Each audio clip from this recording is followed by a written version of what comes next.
सो इस वीडियो में student start करते हैं कैलकुलस का first chapter that is function.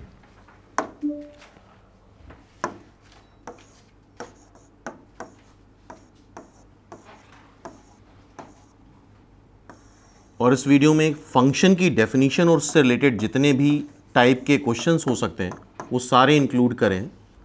तो अगर फंक्शन की डेफिनेशन से कुछ भी आता है तो इस वीडियो के बियॉन्ड नहीं आ सकता, क्योंकि हर एक वैरायटी इसमें इंक्लूडेड है। तो सबसे पहली बात करते हैं हम कैलकुलस की। तो कैलकुलस में एवरीथिंग इज रियल नंबर, सब कुछ रियल होता है। और जो हम फंक्शन पढ़ने वाले हैं that is real valued function.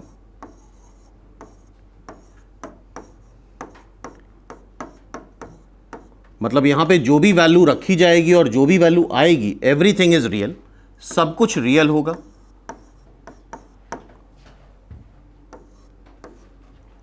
तो that is also known as real valued function. X की वैल्यू भी रियल होगी और वाई वैल्यू जो भी आएगी वो भी रियल आएगी। तो फॉर एग्जाम्पल अगर हम देखें किसी भी फंक्शन को इस तरह से लिखते हैं y as a function of x, y is equal to f x, मतलब y as a function of x।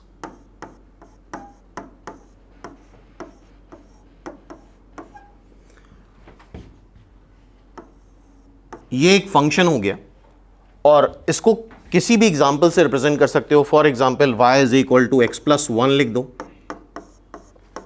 या y is equal to sine x लिख दो, या y greater than mod x लिख दें, या y लेस देन और equal to ln mod x लिख दें। ठीक है, तो ये सारी चीजें एक्चुअल में x और y के बीच का रिलेशन है। तो everything is a relation between x and y। और रिलेशन चैप्टर हम लोग ऑलरेडी देख चुके हैं और यहां पे हम देख रहे हैं रिलेशन x और y के बीच में कुछ भी लिखा जाए दैट इज रिलेशन। और रिलेशन का सबसेट होता है फंक्शन। हर एक रिलेशन फंक्शन नहीं होता है। Function is a relation of, function is a subset of relation. Function is अ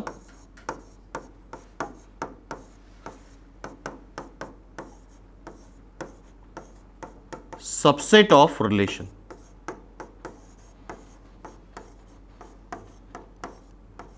तो इस वीडियो में हम लोग यही देखेंगे कौन से रिलेशन फंक्शन होते हैं और कौन से रिलेशन फंक्शन नहीं होते हैं।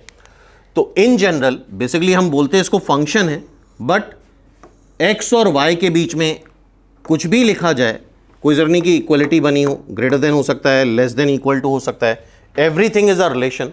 और कौन से रिलेशन फंक्शन है और कौन से रिलेशन फंक्शन नहीं है उस बारे में बात करते हैं हम लोग। फॉर एग्जाम्पल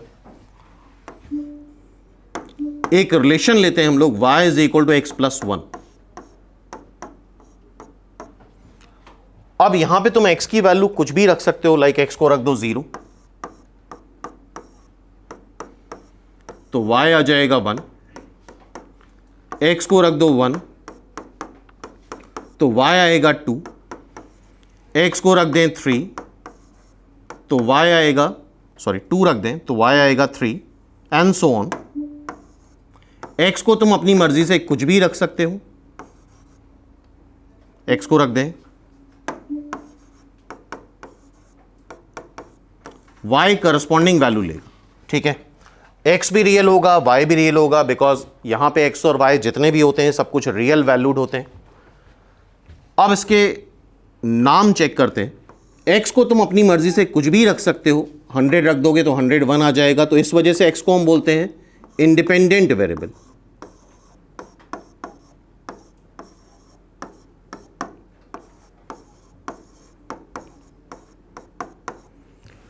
और y इस रिलेशन पे डिपेंड कर रहा है। x में अगर 2 ऐड कर देते तो y की वैल्यू यहां 2 आ जाती। ठीक है, तो इस वजह से y को हम बोलते हैं डिपेंडेंट वेरिएबल।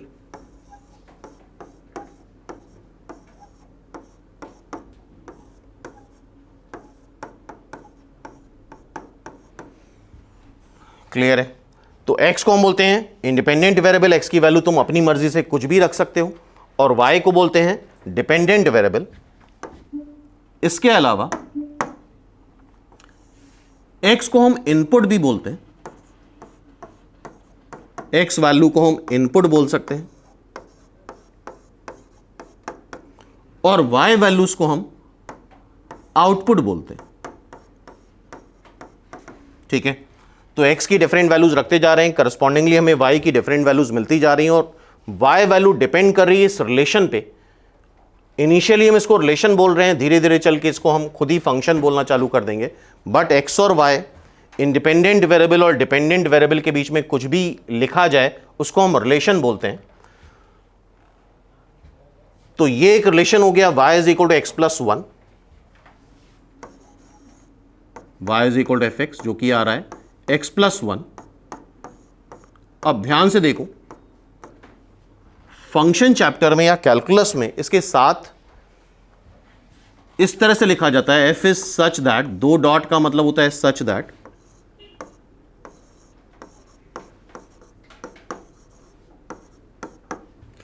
यहां पे हम x वैल्यू लिखते हैं, मतलब इनपुट लिखते हैं 0 1 2 3 4 जो भी रख रहे हैं, और यहां पे आउटपुट लिखते हैं 1 2 3 4 जो भी वैल्यूज आ रही हैं। ये इनपुट सेट हो गया और ये आउटपुट सेट हो गया। और ये जो एरो बना है इसको हम बोलते हैं 2, एरो को क्या बोलते हैं 2। ये सेट ऑफ इनपुट है, मतलब इंडिपेंडेंट वेरिएबल, और ये सेट ऑफ आउटपुट है, मतलब डिपेंडेंट वेरिएबल का सेट। क्लियर है यहां तक बात? एक्स वैल्यूज के सेट को हम डोमेन भी बोलते हैं, और वाई वैल्यूज के सेट को हम को डोमेन भी बोलते हैं। तो आगे से अगर कोई भी रिलेशन दिया जाएगा कैलकुलस में y is equal to f x, तो साथ में ये जरूर अटैच होगा f इज सच दैट, दो डॉट मतलब सच दैट, a मतलब सेट ऑफ x वैल्यू मतलब डोमेन सेट, b मतलब सेट ऑफ y वैल्यू मतलब codomain set. Domain set मतलब set of x value, b set मतलब codomain set, set of y values. Clear है यहां तक? ठीक है, तो ये टर्म्स आई होप समझ में आ गए होंगे। अब इसी को हम इस रिलेशन को हम मैपिंग के टर्म में समझते हैं, वेन डायग्राम के टर्म में समझते हैं, जिसको हम बोलते हैं मैपिंग। इस प्रोसेस को बोलते हैं मैपिंग,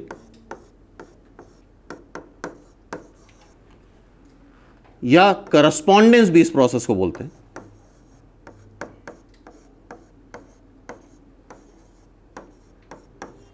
प्रोसेस होता है मैपिंग या करस्पॉन्डेंस या, और जो डायग्राम हम बनाने वाले हैं उस डायग्राम को बोलते हैं वेन डायग्राम।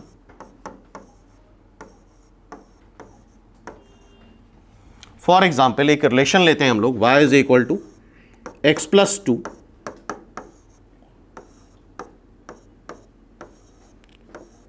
और स्ट्रिक्टली जो x वैल्यू बोली जाए डोमेन सेट में वही रखी जाती है, 1 2 3 4। ठीक है, ये डोमेन सेट हो गया। को डोमेन सेट एग्जामिनर जो देना चाहे वो दे सकता है, और किसी भी सेट में कोई वैल्यू रिपीट नहीं हो सकती, कोई भी वैल्यू सेट में रिपीट नहीं होती है। तो हम डायग्राम बना लेते हैं। एक्स वैल्यू क्या है 0 1 2 3 4, वाई वैल्यू क्या है 0 1 2 3 4 5, 4 आएगा, 5 आएगा, 6 आएगा।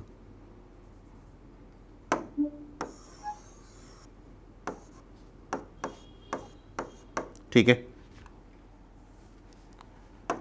अब इस प्रोसेस को समझते हैं क्या हो रहा है। ये एक रिलेशन दे रखा है, y is equal to x plus 2, यहां पे x की वैल्यू रखनी है, इनपुट रखेंगे तो आउटपुट आएगा। तो इसको हम ऐसे बोलते हैं, इसको एक रिलेशन का नाम दे दो एफ एक्स, कि यहां पे f मिरर लगा हुआ है, this is known as f mirror. जरा 0 रखो, वैल्यू 0 रख रहे हो तो y वैल्यू क्या आ रही है 2। 1 रखो, 1 रखोगे तो y वैल्यू क्या आ रही है 3। 2 रखो तो y वैल्यू क्या आ रही है 4। 3 रखो, y वैल्यू क्या आ रही है 5, 4 रख रहे हैं तो y वैल्यू 6 आ रही। तो ये हमें पता है डोमेन है, और ये है कोडोमेन।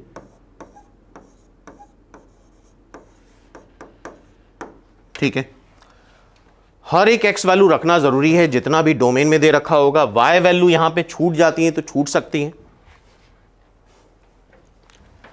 इसको हम ऐसे ही बोलते हैं, 0 की इमेज 2 मिल रही है, 1 की इमेज 3 मिल रही है, 2 की इमेज 4 मिल रही है, 3 की 5, 4 की 6। तो ये जो डोमेन सेट है इसको हम प्री इमेज एलिमेंट सेट भी बोलते हैं।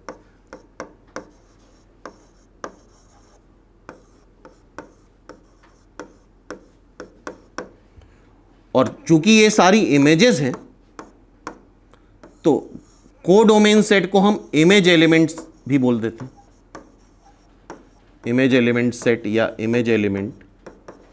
क्लियर है? तो ये प्री इमेज एलिमेंट हो गया और ये इमेज एलिमेंट्स हो गए, सिंपल सी बात है। अब यहां पे एक चीज और हमें देखनी है, एक टर्म और आता है, दैट इज रेंज।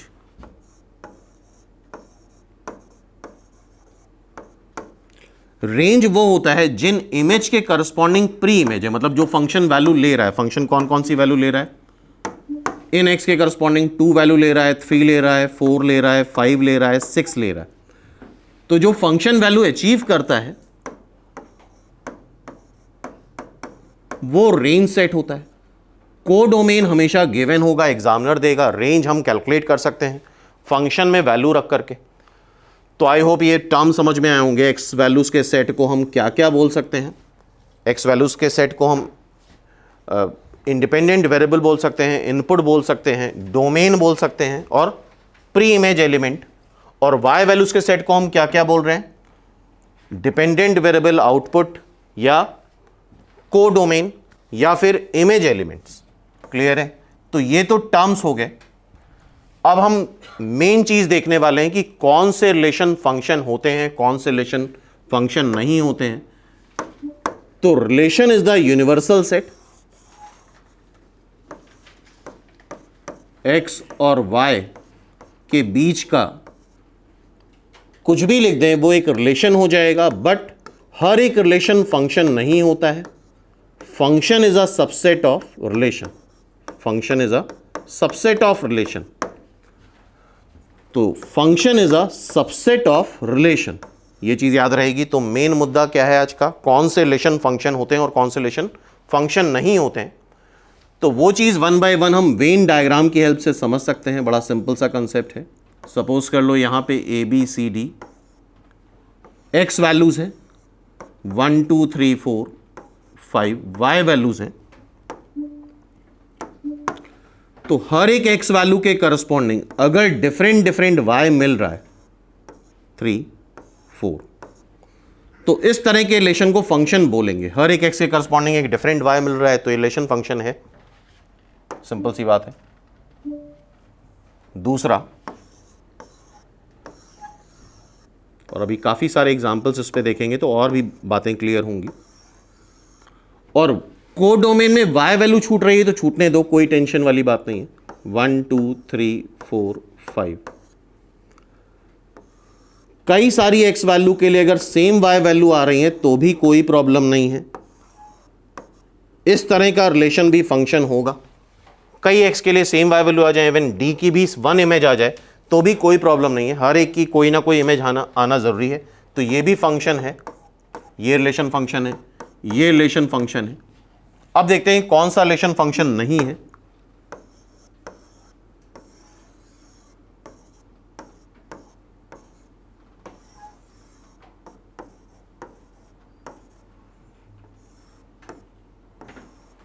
एक एक्स के लिए 2 वाई वैल्यूज नहीं आ सकती।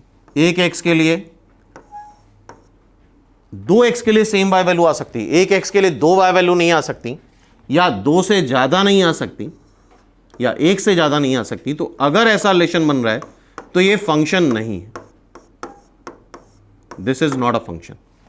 तो हर एक एक्स के लिए एक यूनिक वाई वैल्यू आ जाए, हर एक एक्स के करस्पॉन्डिंग एक यूनिक वाई वैल्यू आए, फंक्शन होगा। कई सारी एक्स के लिए सेम वाई वैल्यू आ जाए, फंक्शन होगा। कोडोमेन में वाई वैल्यू छूट सकती हैं, कोई प्रॉब्लम नहीं।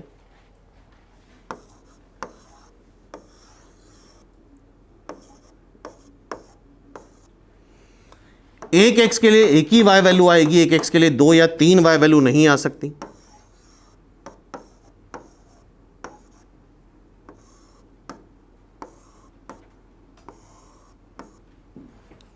अब ध्यान से देखो, यहां पे हर एक एक्स के लिए कुछ ना कुछ वाई होना चाहिए। डी की अगर इमेज नहीं मिल रही है तो ये फंक्शन नहीं होगा। ये रिलेशन हो सकता है but it is not a function, ये फंक्शन नहीं होगा। ये सब सारे के सारे रिलेशन तो हैं बट सारे के सारे फंक्शन नहीं है। फर्स्ट और सेकंड फंक्शन है, थर्ड और फोर्थ फंक्शन नहीं है। हर एक एक्स के लिए एक यूनिक वाई वैल्यू मिल जाए, हर एक एक्स के लिए एक डिफरेंट वाई वैल्यू मिले, फंक्शन होगा। कई एक्स के लिए सेम वाई वैल्यू मिले, फंक्शन होगा। एक एक्स के लिए एक से ज्यादा वाई वैल्यू मिले, फंक्शन नहीं होगा। और हर एक एक्स के करस्पॉन्डिंग वाई वैल्यू होना मस्ट है। ये पॉसिबल नहीं है कि इसके करस्पॉन्डिंग कोई वाई वैल्यू नहीं है, this is not a function, ये एक रिलेशन है। तो सिंपल सी बात है, वाई वैल्यू छूट रही है, छूटने दो, कोई प्रॉब्लम नहीं है।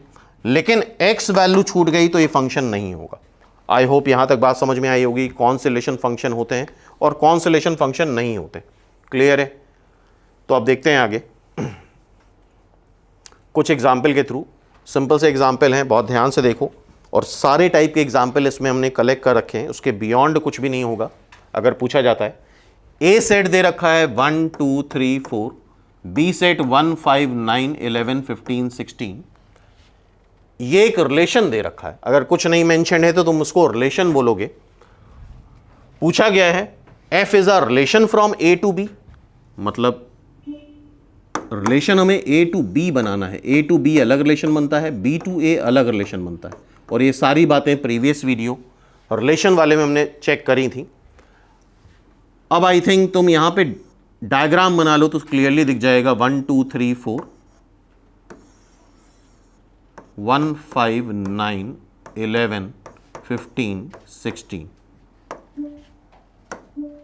1 के करस्पॉन्डिंग 5, 2 के करस्पॉन्डिंग 9, ठीक है, अभी तक सही चल रहा है। 3 के करस्पॉन्डिंग 1, ये भी सही है। 4 के करस्पॉन्डिंग 5, ये भी सही है, 2 की सेम इमेज हो सकती है। 2 के करस्पॉन्डिंग 11, ये गड़बड़ हो गया, यहां से गड़बड़ हो गया। मतलब ये रिलेशन तो है बट फंक्शन नहीं है। तो एफ रिलेशन है A to B but function नहीं है, बिकॉज 2 की 2 इमेजेस नहीं आ सकती। सिंपल सी बात है। आई होप ये बात क्लियर हो गई होगी सबको। नेक्स्ट देखते हैं, ये दोनों एक्स जेड टू जेड, मतलब इंटीजर टू इंटीजर, ये एक्स और वाई वैल्यू दे रखी 1, 1, 2, 3, 0, -1, -1, -3। यहां पे एक रिलेशन दे रखा है और एफ एक्स क्या होता है, वाई होता है।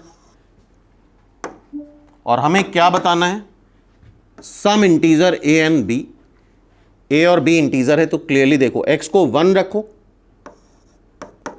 तो y की वैल्यू 1 आ रही है, पहला डेटा। फिर x को 2 रखो तो y की वैल्यू 3 आ रही है, दूसरा डेटा। आई थिंक इतने से ही सॉल्व हो जाएगा। सेकेंड माइनस फर्स्ट कर दो, a इज इक्वल टू 2 और a को 2 यहां रख दो तो b इज इक्वल टू -1। लेकिन यहां पे एक बात ध्यान रखना, ऑब्जेक्टिव में अगर नन ऑफ दीज टाइप के आंसर्स हैं, आंसर तो हमारा आ चुका है a2 b-1, लेकिन बड़ा सिंपल सा क्वेश्चन है, एक गड़बड़ करके आते हैं। मान लो last option none of these है तो बाकी डेटा भी चेक करना जरूरी है। हो सकता है बाकी डेटा के लिए a और b की वैल्यू सेटिस्फाई ना करे तो आंसर नन ऑफ दीज हो सकता है। तो कोई भी डेटा इरेलीवेंट नहीं होता है। तो फाइनली जो फंक्शन आया हमारा y, a को रखो 2, b को रखो -1, जरा रख के देखो 0, x को 0 रखो तो y की वैल्यू -1 आ रही है, सही है। x को -1 रखो तो y की वैल्यू -3 आ रही है, सही है। ठीक है, तो सही है। इसका मतलब ये दोनों डेटा भी इसको सेटिस्फाई कर रहे हैं। ये पॉइंट याद रखना, अगर नन ऑफ दीज टाइप का आंसर है या इस तरह का कोई भी ऑप्शन है तो बाकी डेटा पे भी चेक करना जरूरी है। This is our answer, A2 हो गया, B-1 हो गया। ठीक है, नेक्स्ट देखते हैं।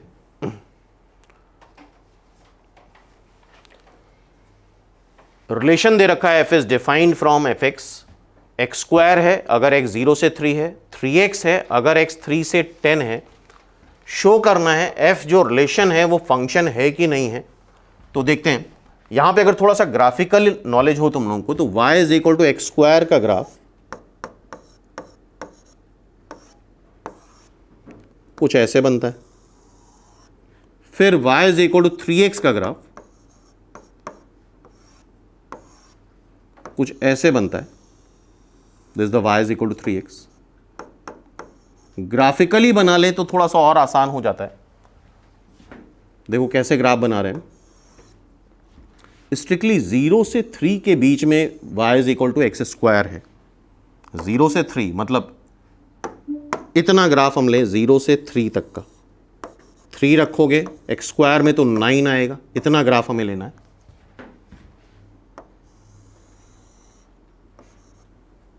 थ्री रख रहे हो तो 9 आ रहा है, ठीक है। फिर 3 से लेके 10 तक, 3 कहीं यहां पे रख दो, 3 रखोगे इस पे, 3 रखो तो ये भी 9 आ रहा है। यहां तक ले लो 10 तक, 10 रखो तो 30 आ जाएगा। तो y is equal to 3x में इतना पोर्शन ले लो।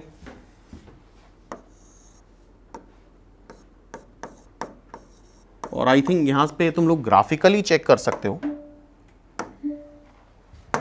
ये x वैल्यू है, हर एक x वैल्यू के लिए एक डिफरेंट y आ रहा है, इंक्रीजिंग फंक्शन है, हर एक x वैल्यू के लिए एक डिफरेंट y आता जा रहा है। तो अगर हर एक x वैल्यू के लिए एक डिफरेंट y आ रहा है, x आगे बढ़ा रहे हैं तो y वैल्यू भी बढ़ती जा रही है। तो दिस इज अ फंक्शन, ये एक फंक्शन हो जाएगा, दिस इज अ फंक्शन।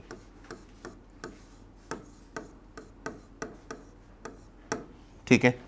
और इस तरह के क्वेश्चन में यूजुअली जहां ब्रेक होता है वहां चेक करते हैं। जैसे यहां पे ब्रेक हुआ 3 तक ये है तो 3 रखो 9 आया, यहां 3 रखो ये भी 9 आ रहा है, सेम वैल्यू आ रही है। ठीक है। जैसे सेकंड एग्जांपल में ब्रेक कहां हो रहा है, 2 पे, तो 2 रखो 4 आया, 2 पे यहां पे भी इक्वलिटी है, 2 रखो 6 आया। क्या ये पॉसिबल है कि फंक्शन में 2 रखें तो 4 आए और 2 रखें तो 6 भी आए? ये नहीं पॉसिबल है। तो सिंपली ये फंक्शन नहीं, नॉट अ फंक्शन।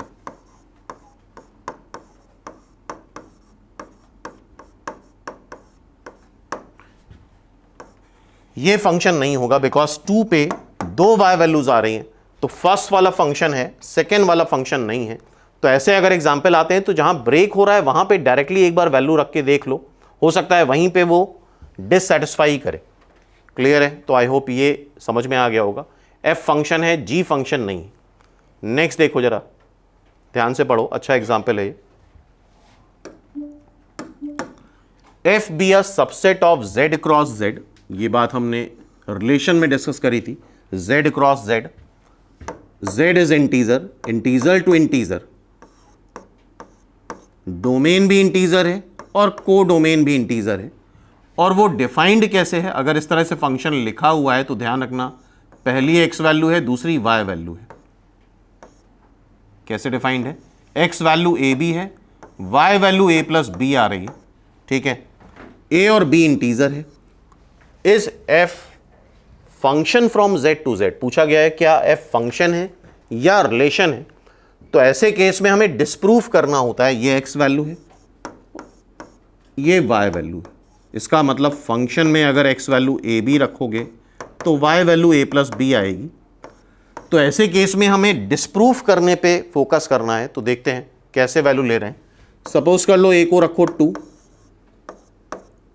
b को रखो -1, तो a b आ जाएगा -2 और a प्लस b आ जाएगा 1। तो इसका मतलब ऑर्डर्ड पेयर क्या बन रहा है? x वैल्यू 2, y वैल्यू -1 चलेगा। अब रखो x को -2 और a को रखो -2 और b को रखो 1, तो जरा देखो a b अभी भी -2 आ रहा है और a प्लस b क्या आएगा? -1। तो x वैल्यू -2 और y वैल्यू -1, क्या ये पॉसिबल है? -2 रखने पे 1 भी आए और -2 रखने पे -1 भी आए? तो ये फंक्शन नहीं होता है। एक x वैल्यू के लिए 2 डिफरेंट y वैल्यू आ रही हैं, तो this is not a function.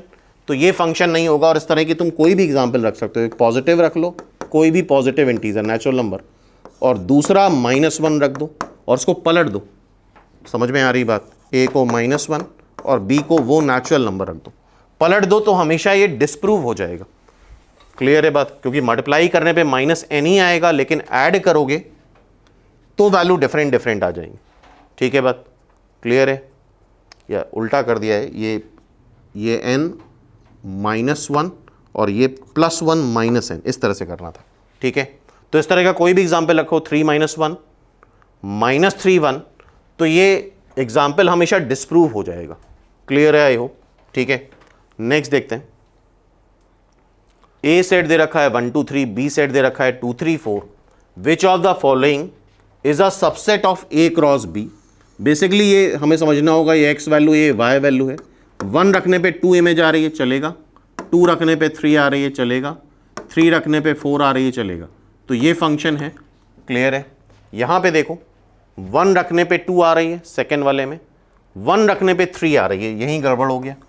एक एक्स वैल्यू के लिए 2 वाई वैल्यू नहीं हो सकती, तो this is not a function. 1 के लिए 3 आ रही है, चलेगा। 2 के लिए 4 आ रही है, चलेगा। लेकिन 3 के लिए कोई इमेज नहीं आ रही, तो ये तो फंक्शन में नहीं चलता है ना। हर एक एक्स के लिए कोई ना कोई वाई वैल्यू होनी चाहिए, this is not a function. यहां पे देखो, यहां भी ये गड़बड़ कर दिया, 2 4 2 3, 2 की इमेज 4 भी आ रही, 2 की इमेज 3 भी आ रही, तो ये भी फंक्शन नहीं। सिंपल सी बात है। क्लियर है? तो ए इज अ फंक्शन, बाकी सारे फंक्शन नहीं है। नेक्स्ट देखते हैं, नंबर ऑफ फंक्शंस। इस पे बेस भी कुछ अच्छे क्वेश्चंस बन जाते हैं, जैसे कि फॉर एग्जांपल एक रिलेशन डिफाइन कर रहे हैं ए to B,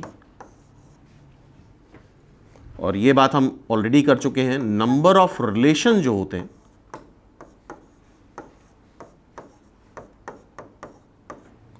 relation is a subset of A cross B. अगर ए में सपोज कर लो नंबर ऑफ एलिमेंट n है और बी में नंबर ऑफ एलिमेंट m है, इसको सेट थ्योरी में नाम दिया था कार्डिनलिटी। ए की कार्डिनलिटी n है, बी की कार्डिनलिटी m है, तो नंबर ऑफ रिलेशन का फॉर्मूला याद रखना, पहले भी कर चुके हैं, 2 to the power m। अब हर एक रिलेशन फंक्शन नहीं होता है। कौन से रिलेशन फंक्शन होते हैं और कितने रिलेशन फंक्शन होते हैं, उस बारे में हम बात करने वाले हैं। ए सेट में n एलिमेंट है और बी सेट में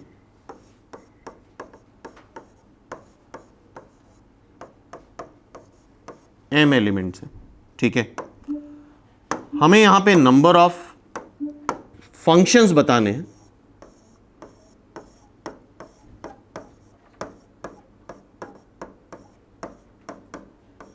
from A to B, A to B का ध्यान रखना। ठीक है? ए टू बी तो कैसे करते हैं? यहां पे फंडामेंटल प्रिंसिपल यूज होगा परमिटेशन का, मल्टीप्लिकेशन प्रिंसिपल। अगर हम x वैल्यू 1 ले लें तो उसके पास कितनी चॉइस है? कोई भी इमेज ले सकता है, m चॉइस है। 2 ले लें तो उसके पास कितनी चॉइस है? अगेन m चॉइस है, क्योंकि अगर 1x1 वैल्यू ले चुका है तो फंक्शन के लिए 2 भी x1 वैल्यू ले सकता है। ठीक है? तो उसके लिए भी m चॉइस है। 3 के लिए भी फिर से m चॉइस ओपन है, 4 के लिए फिर m चॉइस ओपन है, से लेके nth एलिमेंट के लिए भी m चॉइस ओपन है। और सारे प्रिंसिपल ऑफ मल्टीप्लिकेशन से हम ये सारे मल्टीप्लाई कर देंगे, तो m to the power n, ये n टाइम्स आ रहा है। ठीक है? ये नंबर ऑफ फंक्शंस हो गए, मतलब इसको हम ऐसे ही बोल सकते हैं, number of function B set में कितने एलिमेंट है to the power A set में कितने एलिमेंट है, या mod B cardinality of B set to cardinality of A set. लेकिन ये ध्यान रखना, ए टू बी में बी टू ए हो जाएगा तो ए और बी इंटरचेंज हो जाएंगे। तो सिंपली ये नंबर ऑफ फंक्शंस आ गए A to B, m to the power n। जितने एलिमेंट यहां है उसकी पावर n कर दो, ये नंबर ऑफ फंक्शंस आ गए। नंबर ऑफ रिलेशंस 2 की पावर mn होते हैं। तो यहां से हम ये भी बोल सकते हैं, नंबर ऑफ रिलेशंस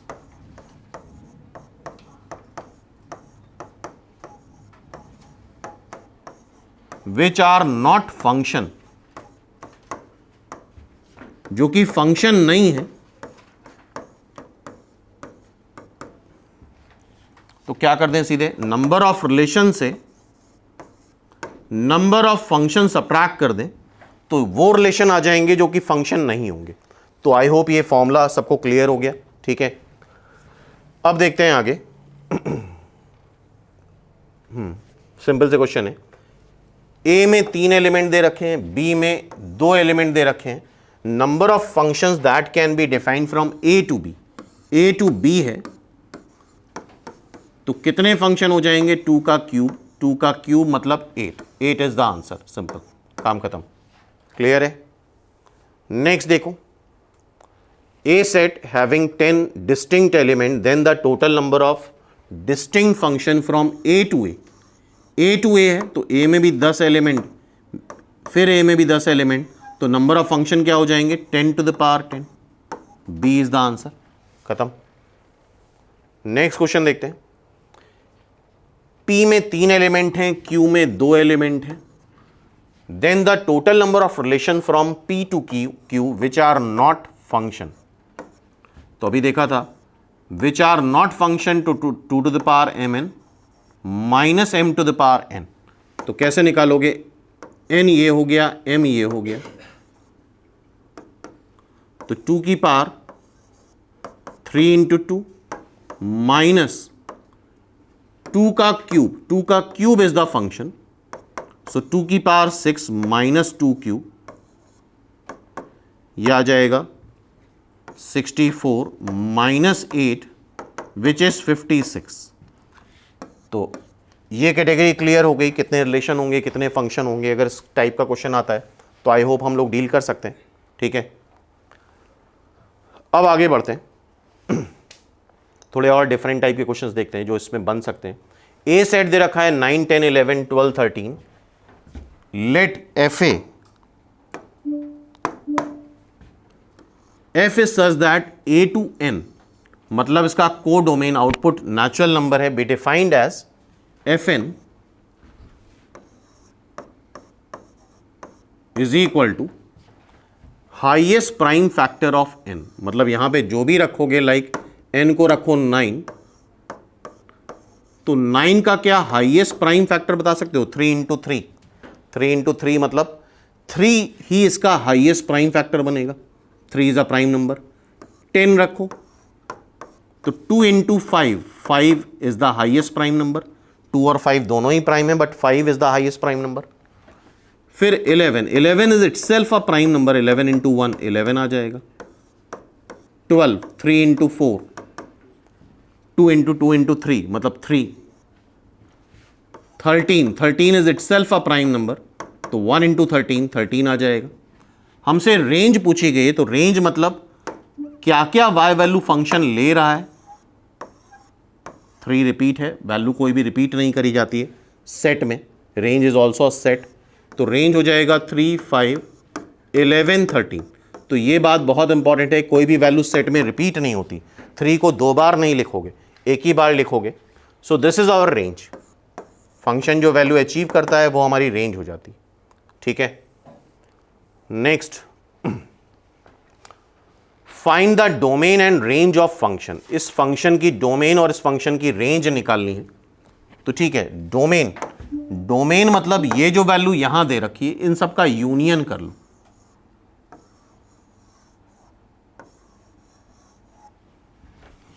तो डोमेन जरा देखो कैसे कर रहे हैं हम लोग। डोमेन मतलब सिंपली पहला सेट देखो क्या आ रहा है, -3 से -5 बोथ, -3 से 5 बोथ आर इंक्लूडेड, यूनियन 5 से 7। बाय द वे ये फंक्शन शायद नहीं होगा, बिकॉज 5 रखो तो ये आ जाएगा तुम्हारा 12 और यहां 5 रखो तो ये आ जाएगा 25, तो ये फंक्शन तो नहीं है, this is not a function. अगर ऐसा क्वेश्चन होता तो फंक्शन नहीं होता ये। और इवन 7 यहां रखो 49, 7 पे इक्वलिटी नहीं है तो यहां 7 नहीं रख सकते, तो ऊपर के अकॉर्डिंग ये फंक्शन तो नहीं है। तो 5 to 7, सेकेंड वाले में 7 इंक्लूडेड नहीं है, यूनियन 7 से बड़ा मतलब 7 to infinity, इन सब का यूनियन करो तो एक कंटिन्यूस इंटरवल है, -3 से 5, 5 से 7, मतलब -3 से 7, फिर 7 यहाँ इंक्लूड हो गया तो -3 से सीधे infinity. Simple, this is the answer. ये हमारा डोमेन आ गया। अब हमें रेंज भी बतानी है, तो रेंज देखो कैसे निकाल रहे हैं। रेंज में भी सबकी अलग अलग रेंज निकालेंगे और सबका यूनियन लेंगे। कैसे कर रहे हैं देखो जरा, यहां पे x लाई कर रहा है 5 से -3, तो हमें निकालना होगा x + 7, यही तो y वैल्यू है। ये जिसके बीच में लाई करेगी वही हमारी रेंज हो जाएगी। 7 ऐड कर दो, यहां 7 ऐड करो 12 आ जाएगा, यहां 7 ऐड करो 4 आ जाएगा। तो इसको भी हम ऐसे लिखते हैं, दोनों तरफ इक्वलिटी है तो 4 to 12 यूनियन। अब देखो सेकेंड वाले को स्टार्ट करो। x लाई कर रहा है 7 से, 7 इंक्लूडेड नहीं है, 5 इंक्लूडेड है, तो स्क्वायरिंग कर सकते हैं, बोथ साइड पॉजिटिव है तो स्क्वायर करा सकता है। 49 से 25, यही y वैल्यू है, तो यूनियन करके 25 इंक्लूडेड है और 49 एक्सक्लूडेड है, यूनियन।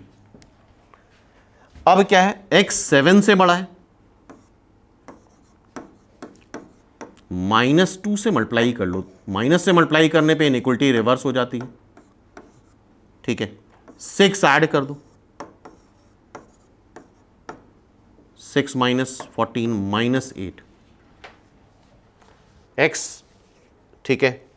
तो -8 से छोटा आ रहा है, -8 से छोटा आ रहा है, कहां तक आएगा, -∞ तक, और -8 इंक्लूडेड है, ठीक है। तो अब इसको ऑर्डर वाइज लिख लो। सबसे छोटा इंटरवल क्या है, -∞ से -8 यूनियन, फिर 4 से 12, ये डिसकंटिन्यू हो गया, 12 के बाद सीधे 25 आ गया। तो आई होप ये समझ में आ रहा होगा किस तरह से किसी रिलेशन की डोमेन और रेंज निकाल सकते हैं हम लोग, ठीक है। अब नेक्स्ट एग्जांपल देखते हैं। ये भी वही पुराना रिपीटेड है, 2 4 6 8 बी दे रखा है, F1 F2 F3 F4 be the rules associating the element A to B। कौन सा फंक्शन होगा, कौन सा फंक्शन नहीं होगा, आई थिंक ये फंक्शन नहीं होगा। 6 की कोई इमेज नहीं आ रही, आई होप समझ रहे होगे। y वैल्यू छूटती हैं, छूटने दो। क्या ये रिलेशन फंक्शन होगा, बिल्कुल होगा। y वैल्यू छूट रही, छूटने दो। हर एक x के करस्पॉन्डिंग डिफरेंट y वैल्यू आ रही, तो ये फंक्शन होगा। F2 is a function. F3 देखो, 2 x के लिए सेम y वैल्यू आ सकती है, कोई भी x वैल्यू छूट नहीं रही है, तो this is a function. y value छूट रही है, छूटने दो। क्या ये रिलेशन फंक्शन है, नहीं, क्योंकि 8 की 2 इमेजेस आ रही हैं, this is not a function. F4 is not a function. I hope ये बात क्लियर हो गई होगी, ठीक है। अब देखो, ये भी एक फ्रीक्वेंटली आस्क्ड क्वेश्चन है, अक्सर पूछा जाता है क्वेश्चन और नहीं कर पाते हैं student. gx is defined on the, gx is a function defined on the interval. पहली चीज फंक्शन है, ये x वैल्यू होती है। डिफाइंड ऑन जब भी बोला जाता है तो x वैल्यू है। The area of equilateral triangle, अच्छा area of equilateral triangle I hope पता होगा तुम लोगों को, √3/4 a²। This is area of equilateral triangle, ठीक है, जिसकी 2 वर्सेस, अच्छा इक्विलैटरल ट्राइंगल में सारी लेंथ बराबर आती है, AB 0 0 x gx। I hope तुम लोगों को डिस्टेंस फॉर्मूला पता होगा, जो ये आएगा वही इक्विलैटरल में BC आएगा, वही CA आएगा। तो क्या हम AB लेंथ निकाल सकते हैं डिस्टेंस फॉर्मूला लगा के, √x - 0 का होल स्क्वायर प्लस gx - 0 का whole square, this is finally √x² plus gx²।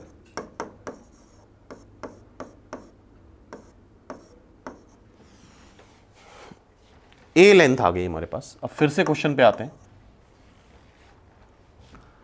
2 versus दे रखी हैं और एरिया दे रखा है √3/4। देन फंक्शन g एक्सिस, एरिया कैसे निकालेंगे, ए आ चुका है, √3/4 एरिया दे रखा है। हमारे एरिया का फॉर्मूला क्या है? √3/4 a², और यहां पे एम्फसाइज करा गया gx is a function. √3/4 cancel कर दोगे तो 1 is equal to x² plus gx²। So gx² is equal to 1 minus x²। So gx is plus minus √1 minus x²।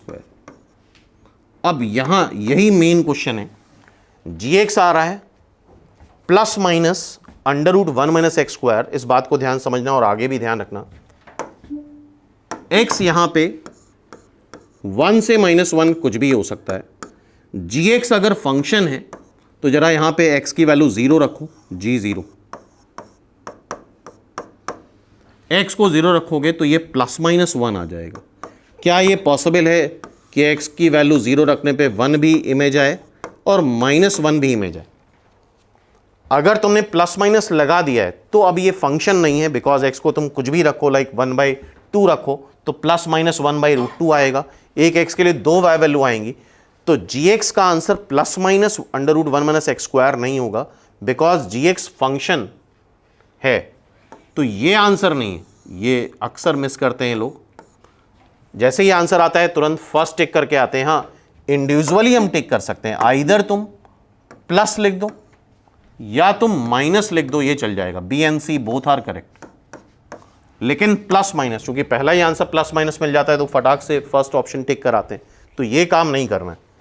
तो बी ऑप्शन भी हो सकता है, सी ऑप्शन सेपरेटली हो सकता है।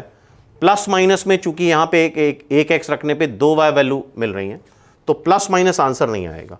आई होप ये बात समझ में आ गई होगी सबको, ठीक है। अब देखो equality of 2 functions. 2 function equal कब होते हैं? 2 फंक्शन इस तरह से दे रखे हैं, C to D। तो 2 फंक्शन इक्वल तब होते हैं जब दोनों के domain of f is same as domain of G and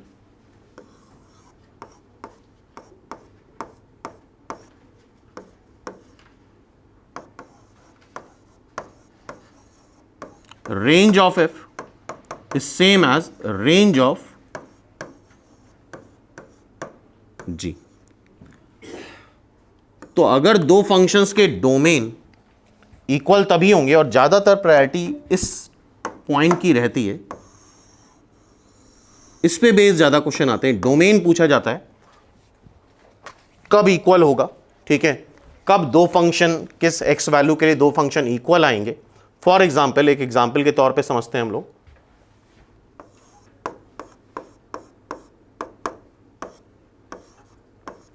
एक फंक्शन ये दे रखा है और इसी को हमने इक्वल करके अलग अलग अंडर रूट लिख दिया, ठीक है। अब दोनों का डोमेन निकालो तो अंडर रूट के अंदर जो भी लिखा है that must be greater than और इक्वल टू 0। और आई होप ये इनइक्वलिटी सॉल्व करना आता होगा। इधर पॉजिटिव, नेगेटिव, पॉजिटिव, तो इसका अगर डोमेन तुम लिखोगे तो 1 से छोटा या पॉजिटिव चाहिए तो 2 से बड़ा, 2 पे इक्वलिटी नहीं आ सकती। अब इसका डोमेन लिखो, इसका अगर डोमेन लिखोगे दोनों अंडर रूट में अलग अलग है, तो x-1 पॉजिटिव होना चाहिए एंड x-2 भी पॉजिटिव होना चाहिए, इक्वल टू 0 नहीं हो सकता। यहां से आएगा x 1 से बड़ा, यहां से आएगा x 2 से बड़ा, दोनों का इंटरसेक्शन अगर तुम लो तो आ जाएगा 2 से बड़ा।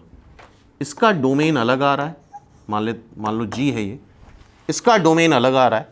तो अगर दोनों के डोमेन अलग अलग हैं तो ये दोनों फंक्शन इक्वल नहीं है। अगर दो फंक्शन इक्वल तभी आएंगे जब दोनों के डोमेन सेम होंगे। क्या ये बात क्लियर है? तो इक्वलिटी ऑफ टू फंक्शंस पे भी अक्सर क्वेश्चंस बन जाते हैं। अब इस पे बेस कुछ एग्जांपल्स देखते हैं। ए दे रखा है 1,2, बी दे रखा है 10,13।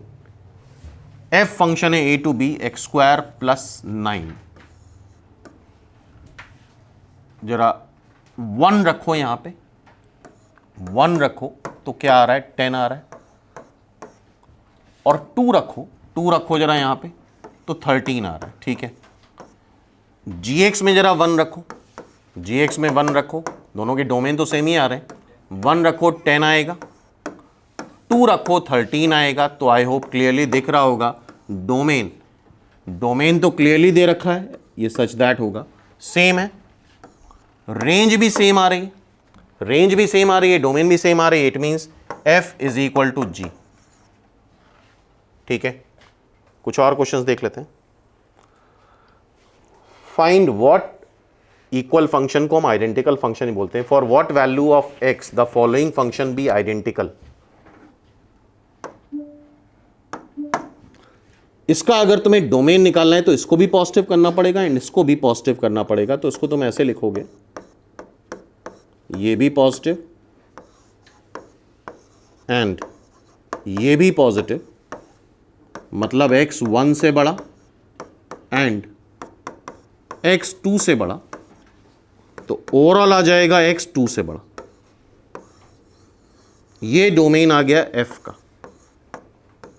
ठीक है, अब हमें g का डोमेन निकालना है तो इस पूरे को पॉजिटिव करना पड़ेगा। ध्यान से देखो और एक बार अपने आप भी ट्राई करो इसको सॉल्व करने के लिए इनइक्वलिटी, ये 2 ये 1, इधर पॉजिटिव नेगेटिव पॉजिटिव।